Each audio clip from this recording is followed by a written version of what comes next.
Welcome to the Report from Tiger Mountain, ladies and gentlemen. We're going to talk about Sam Newman's recent interview with Thomas Sewell and Blair Cottrell. And I'm going to give you my thoughts on that tonight. Stick around and listen. Thank you.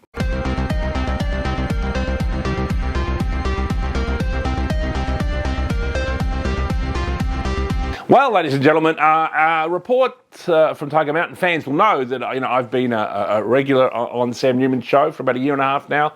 I appear 2 or 3 times a month, talking about politics with Sam, and I consider Sam a friend after spending some time with him, and he's a great guy.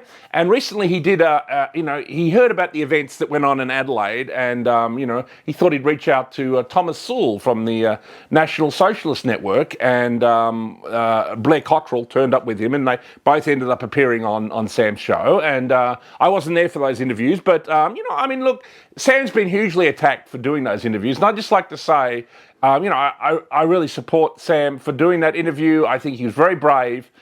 Sam is the kind of person who believes that you should be able to talk to anybody. He'll talk to a Muslim radical, he'll talk to a Jewish radical, or he'll talk to a white nationalist radical, or he'll talk to a celebrity, or he'll talk to a sports star. He's happy to talk to anybody, ladies and gentlemen. That's the kind of old school values that we need in media. And I think that's what Sam Newman represents, ladies and gentlemen. He's happy to talk to anybody, who'll sit down and have a chat with him. And, of course, there's been this hysteria in media. There's been this Devere Abramovich, or whatever, he's the head of the ADL locally, or some B'nai B'rith or something along those lines, and he's been complaining about Sam, suggesting he should be stripped of some of his honours, which is utterly ridiculous, I think, in my opinion. And obviously Media Watch did an attack upon Sam recently. I think all this is ridiculous. The point is, Sam is not a neo-Nazi. He never has been, and he made it quite clear in that interview, if you actually bother to watch it, and it's still online, bro.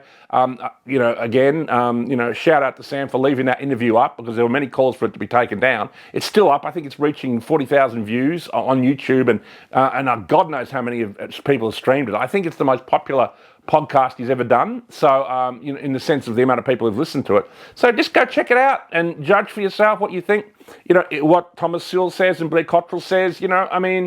In this society, you should be able to interview anybody, and I'd just like to say I throw my support behind Sam's decision to do that interview, and I think it's great. The many different interviews, many different political interviews that he's done over the last year and a half. I think that's a great thing. So just a shout out to Sam, and throwing 100% support behind him here at the Report from Tiger Mountain. Thank you.